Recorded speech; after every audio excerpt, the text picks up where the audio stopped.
What is good, everyone? This is your host, Deanna Radulescu with Label Free Podcast. Live your best life. You must live label free. Super excited. We've got a very cool guest, very inspiring, strong, incredible woman joining us today. She was the first woman hired on as a U.S. Forest Service fire crew. She is now an author, a watercolor artist, and a landscape architect. Joining us all the way from Arizona, please welcome Linda M. Strader. Linda, thank you for joining us today. Oh, well, thank you, Deanna. It's a pleasure to be here. You've got quite this background. So I actually want to talk a little bit about what it was like being the first woman hired on as a U.S. Forest Service fire crew. Well, I'll have to say I wasn't the first, but I was one of the first. And what was interesting is that back then, the Forest Service did not keep track of employees by gender. Mm. So, but I know that they did not start hiring women until they were forced to after the Equal Employment Opportunity Act came out. So they started hiring in 1975, and they were very resistant to it because there were no women working on fire crews for the Forest Service, and they didn't want them there. And I didn't know this. I stumbled on this job. I started out actually working in an office for the Forest Service as a fire timekeeper for a hotshot crew. Okay. And I liked the job, but I liked their job more. I just thought, wow, working outside and the excitement and all that. So I thought, that's what I want to do. So I applied for the job and got it. Thinking, oh, this is cool. I'm going to be a firefighter. Isn't this great? Yeah.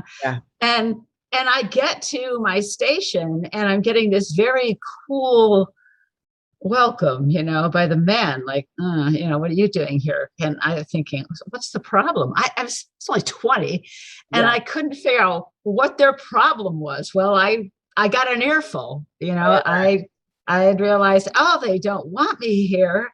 I was told that women belong barefoot, pregnant, and in the kitchen. I was told that I should quit and go home and find something else to do with my life. Wow. And the harder time they gave me, the more determined I was to keep that job. Sure. And I did that for 7 years. And I worked for both the U.S. Forest Service and the Bureau of Land Management. I worked in Arizona, Alaska, Colorado. I loved my job. It was exciting. It was different. I loved the reaction that I would get when I would tell people what I did. I bet. So did you eventually develop a camaraderie with all the men that you worked with? Some of them. I mean, every summer there were new people. Some would stay, some would go. And then I moved around a lot because that's just how that job is. You apply for a job and you get several offers and you pick the one where you want to go. When I wanted to go to Alaska, I picked the one in Alaska. So it varied, but inevitably there was one or two or more men that I had to prove that I deserved to be here just as much as you. Yeah. And it was tiring, but I just figured, well, this is just the way it is. But when I got to the point because that was my coworkers, and my coworkers, I just brush off, and I'd work twice as hard as some of the guys because I had to. Right. And I had to prove I can do it and work more than they did just to, prove I belong there. But then I started getting discriminated against. So I was actually told by a couple of supervisors, we won't hire you because you're a woman. And I'd say, well, wait a minute, you can't do that. And they just laugh at me. Yeah. So what are you going to do about it? Yeah. Wow. And so I did file an EEO complaint against one, but it was only the two of us in the room when he said it. Huh. So it went nowhere. Yeah. I couldn't prove it. It was his word against mine. So how do you feel, and we're going to get to like your books and stuff like that, but I think it's very interesting, your story, like listening to what you went through then, like, how do you think that it is now? Do you think it's changed much, or you think it's probably still the same? It's actually worse. Yeah. It's actually worse. It's really interesting. I heard from a lot of women who work for the Forest Service. After my book came out, they come to my book signings and they'd tell me, wow, it's just amazing. It must have been so terrible back in the mid 70s doing what you were doing. And I Yeah. said, well, I had my challenges, and I'd tell them, and they'd say, well, you ought to hear what I'm going through. And they start telling me things, and I'm, holy cow. I mean, I was discriminated against. I was harassed. Yeah. But I was never assaulted. And these women are being assaulted and raped, and while at work. Yeah.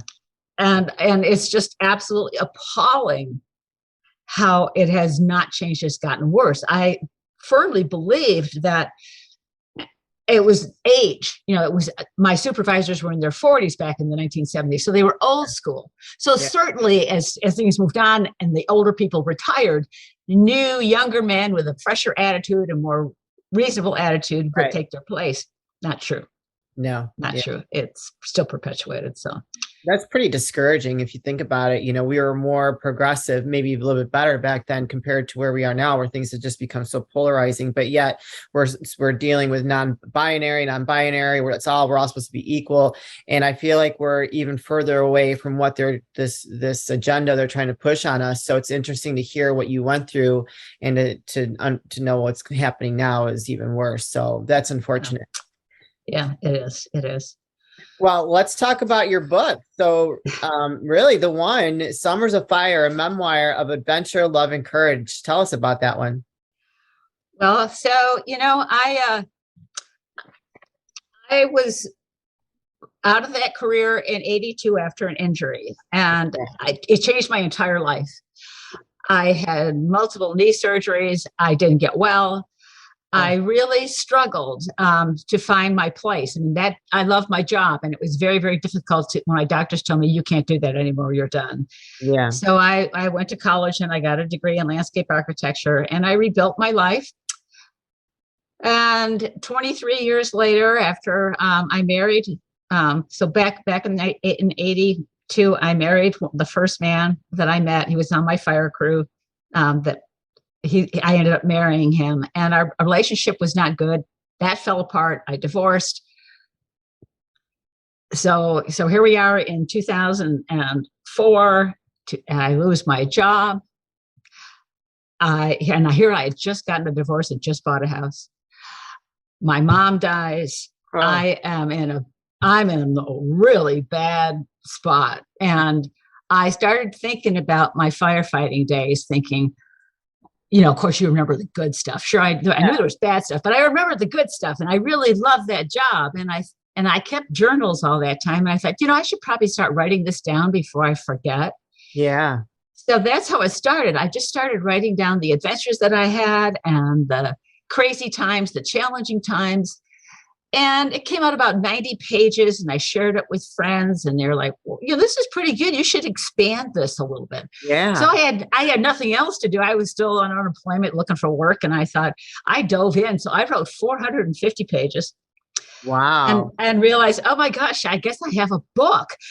And I didn't know if it was any good. So I joined a writer's group, and it took me years to get it so that it's a story and not just what happened to me. And so I found a publisher, and they loved my story, and they published me, which was just a huge thrill. That's awesome. What a great tribute to a time in your life. You left your thumbprint by writing that book. I mean, I can only imagine the kind of adventures that you experienced doing that, especially if you traveled all over like that. I mean, can you share one with us? One in particular, I remember we were left behind. We were on a huge fire in Northern California. And firefighters often work at night because it's cooler and the winds are calmer, so it's a little easier to work on the fire. And so we were out at night. We were watching the fire line to make sure that it didn't jump the line. Yeah. And so I had a partner. Our whole crew was spread out, like 400 or 500 feet apart, and we were watching the fire line to make sure it stayed put. And my supervisor came around, and he said, it looks like this edge is good. I'm going to pick up the rest of the crew, and I'll come back and get you two on our way back. And I said, well, okay, fine. So they never showed up. Oh my God. And so here we are out in the middle of nowhere. We're in the middle of the Klamath National Forest, in the middle of absolutely nowhere, with just a fire line that we had built as our path. And so my partner and I said, well, what do we do? Do we sit here? I mean, it had been over an hour and a half, and we thought something's not right. So we better go look for him. So we start, just pick a direction, we start walking, and we bump into another fire crew, and they tell us, what are you doing here? We were getting ready to set a backfire here. So what a backfire is fighting fire with fire. And what I realized after he said that is that if we hadn't moved, we would have been trapped. Wow. And toasted. We would have been toasted. And that was, and it was pretty unsettling, because when I got back to camp, nobody noticed we were missing. And I'm just like, what is wrong with this picture? How did you not know we were gone? I know, that's a scary thought. Like, oh my gosh, if you guys hadn't said like, let's go. Yeah, we would have been burned up. I mean, we would have been trapped. We would have had fire on one side and fire behind us. And there was, and we're talking heavy timber. Thank the Lord, man, he was watching out for you that day. That was.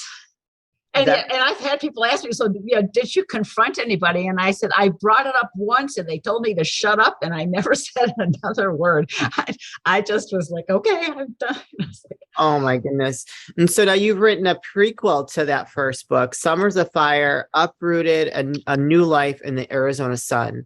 And actually that you just released last year, huh? Yeah, I did. So when I finished Summers of Fire, sent it off to my publisher, which was terrifying. It's like, I can't edit it anymore. It's yours.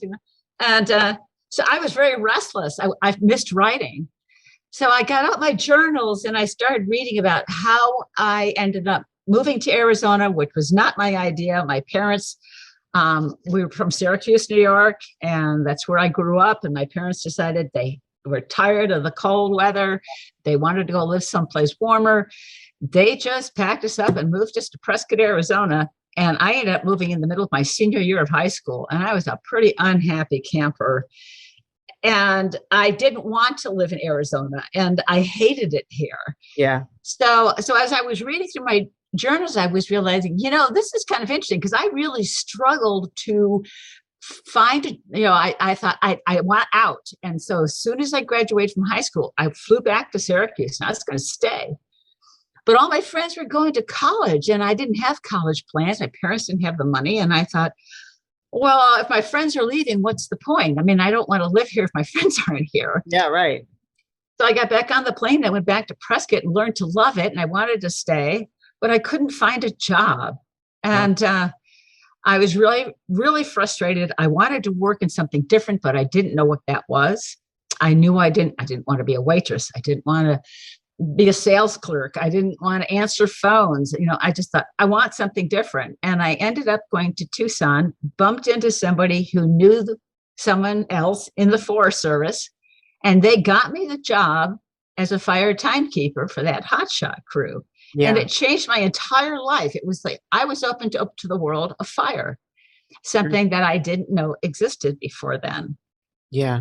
And I pursued that until I got the job. Of course, I ended up in the job that I wanted. So Uprooted is about that journey to find who I am, what I wanted. And there's also a lot about love and relationships, because I was, 16, 17 years old when we first moved to Prescott. And I wanted to know what love was, and I didn't know. And of course, the old, is it love? Is it infatuation? Is it friendship? What is this?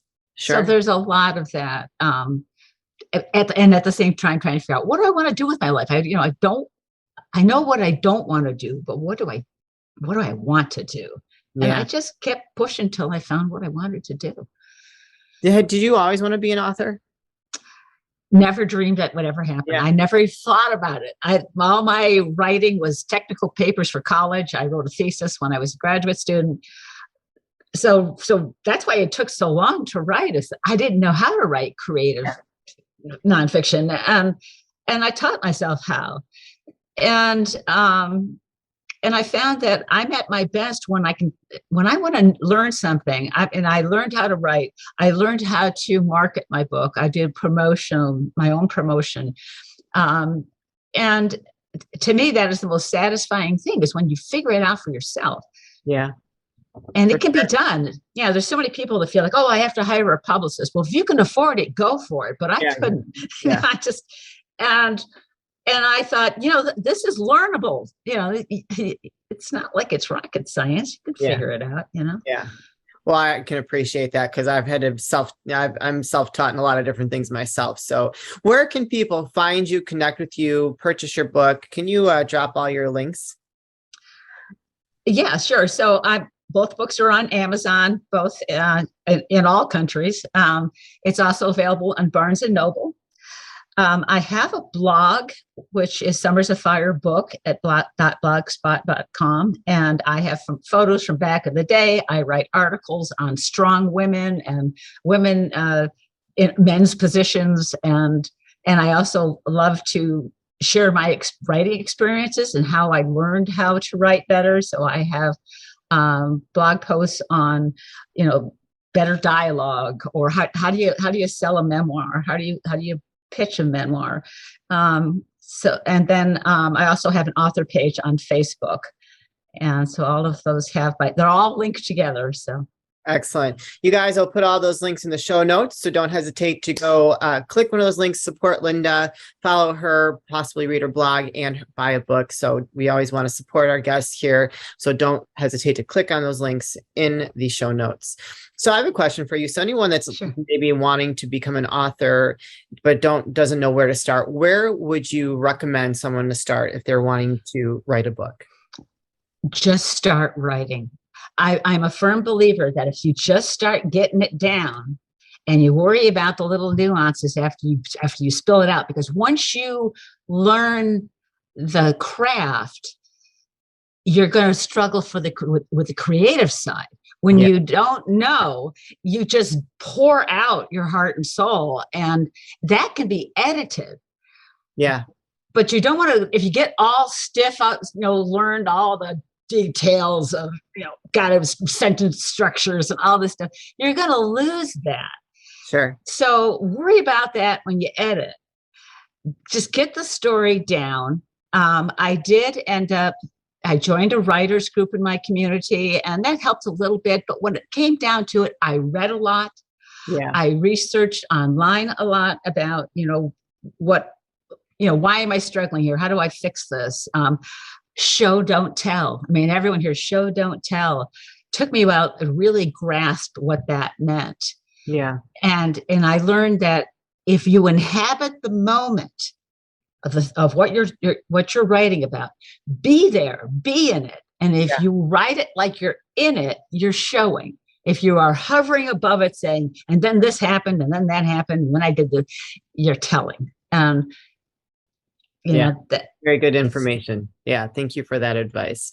So before we start wrapping things up, I always like to ask for any last words of wisdom actually one more question for you. What's next? Are there more books? Actually, I am working on book 3, and it's fiction this time. Oh, wow. And fiction is harder than nonfiction. I'll tell you, because nonfiction, you know where you're going. Yeah. And with fiction, you don't. So it's like, wow, this is a challenge. Can you give us like a clip of what it's going to be about, or are you not sharing that yet? Not sharing yet, because it's evolving. Okay. And that's the thing about fiction, is that I get, I think I know where I'm going, and I think, oh, I know. And then, and I change direction. So, but the thing with fiction, though, is that you can go anywhere you want with it, and and it's just going to evolve into probably a very crazy, cool story that you didn't even think that you were capable of. And I read that happens, and so I'm not worried. I've only been working on it for like 4 or 5 months, and it took me years. It took me 8 years to complete Summers of Fire. Oh my God, that's crazy. Yeah, and I hear that there's a lot of people who write memoir who spend 10 to 20 years.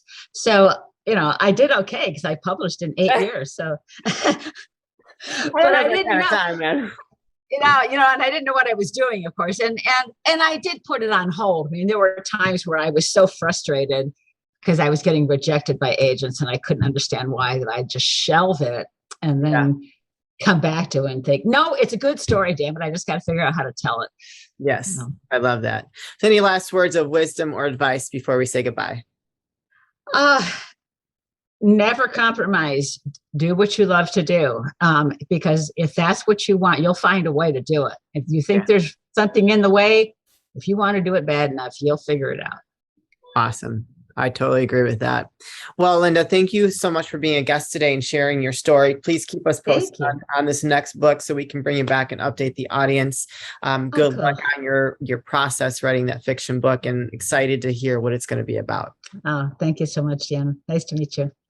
You guys, this is your host, Deanna Radulescu with Label Free Podcast. Live your best life. You must live label free. Please don't forget to subscribe, follow, like, comment, share, rate, review, all those good things. And I'll be back soon with more dynamic guests.